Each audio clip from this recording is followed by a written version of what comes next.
I'm saying, Andre, with all the ads and all the promos and things so that were going on, did Rev Up get their fair share? Nothing. You know, so We got nothing. you know, I mean, Not one. and these are the things that we have to speak out against because it is. Let me just explain to you, Andre. You ask me what does that have to do with me? You might ask me that. It is my tax dollar that you're playing politics with. Okay, I couldn't be bothered, you know, whether it is Andre Paul or this one or that one, but everybody ought to get a share of the pie. You know, and that is what a true democracy is about. And when you talk about a government for the people, I mean, they pride themselves about putting people first. It's a small clique that they put first. Because if you put in people generally first, you would ensure that you share the pie. And you know, these are the things. And by the way, the same applied for the Jazz Festival. We got nothing. Nothing, right? That cannot continue. Whereas one set of people are enriched through those events, you know, like Carnival and so on. You know. But isn't that a conflict of interest? I'm talking about Tamara Gibson. Isn't that a conflict? I mean, you have a radio station. You also the chair of the Carnival Planning Committee. Well, right? Certainly, if you're in that position, you would favor your radio station. But I mean, that doesn't mean you can't be open enough or mature enough to share the goodies. Well, you see, the thing about it is that we don't talk about it as we should. But this government is a government of conflict of interest. There's no question about that. I mean, we see it happening in so many times, so often, in so many cases. That's what's happening. There's a lot of incestual operations taking place in this government.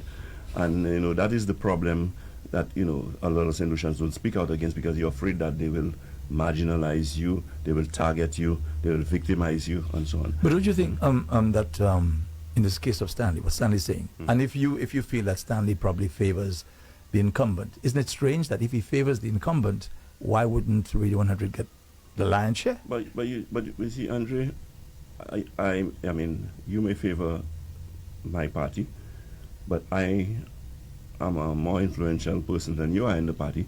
They give me the responsibility, so I decide how it is distributed. Okay. Because when we talk about conflict of interest, the media zone that he's talking about, I think that is Choice in. Okay? Mm-hmm. Now, you know who is the owner of Choice? I certainly do. And you know where she works? You know? No, I don't know. Defense and Lucia. Oh.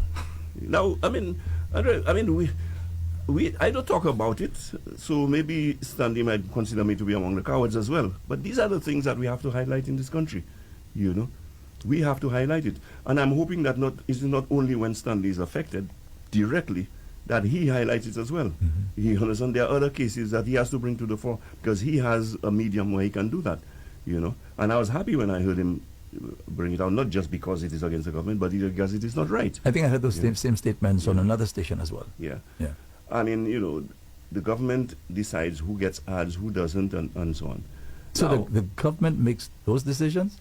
Yes. You have a Minister of Information, you know, and they dictate those things. Now, a lot of the public servants too go along with the flow. But if your party wins the next elections, don't you think it's time, right, to take a look at this thing again and have some kind of independent body, right? People will not be biased and have that sort of control where they can Andre, I can say without fear of contradiction that we did not practice that. I was directly responsible for SSDF. And I found out that SSDF was doing business with Choice. And we knew where Choice stood. I certainly knew where Choice stood. They were doing business with Choice. I didn't get involved in that. Because you had an executive director. He was running the thing. All he has to do is report to me. I will ensure everything is correct, everything is right. I can report to the cabinet that this was so, and I can answer the questions and so on. And other than that, I allowed them to do their thing. You understand what I'm saying? I didn't dictate to them that you cannot give this person job, you cannot give that person job. I mean, and if I may say it, when I was the minister responsible for SSDF, one of the people in a high position in SSDF was Dr. Robert Lewis's brother. Joachim Henry was the executive director, you know, of SSDF while I was there, and so on. You think I really did not know these people's political affiliation? You know, it didn't matter to me. But mind you, when the government changed, I had a brother who worked there. People like him got their matching orders, you know. I don't make it. I told him straight, I'm not going to take it on because he's my brother, and I don't do it to sound like I'm, thinking. I said, had it been someone else, I would have taken it on. But these are the things that happen. Open victimization and so on. Nobody speaks. When it is done by the UWP, because it has happened a few times, it is highlighted. A big deal, a big scene is made of it. But nobody talks when because look at what Richard Frederick is doing to that vendor. Now, this is a lady who does not hide her political affiliation, Joycelyn. Everybody knows where she stands. She used to support Richard when he was a UWP. Right now she continues to be a UWP. And no one can tell me that there's not political victimization involved in this one. So these are the things that happen, and then talk about conflict of interest and favoritism, nepotism, and all of that. Now, I mentioned Papa Vader, and I hate to do that because her Black Invader Alpha are among my favorite Calypsonians and remain that way. That doesn't mean I can say what I think, I'm saying, or I cannot make a criticism of them.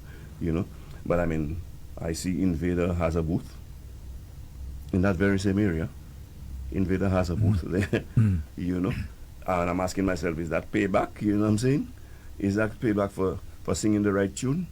And then Joycelyn, who is a known vendor, you're going to victimize her, come out on your program and expose her and make comments about her using your high office to do that. That cannot be right. But before you get into your subject or topic for today, Mr. Montoute, I really like to implore you that if and when you do get back in office, either you or all the members of your party, you have to go against this thing where politicians are using their power to deny a St. Lucian their bread. This is not right. Now, Andre, I will tell you straight, I don't know of if it's been practiced by the UWP.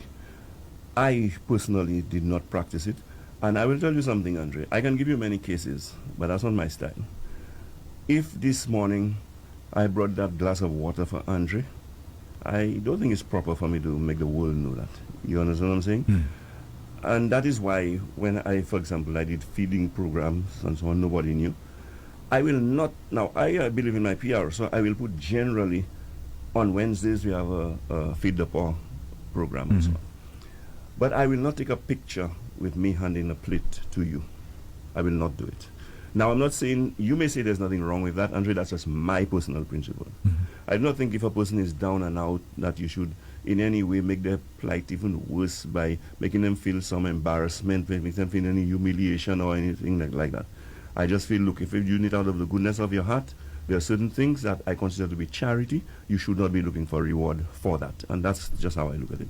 However, there are also people who got favorable assistance from the departments or portfolios that I held, and so on. And I'll call the names.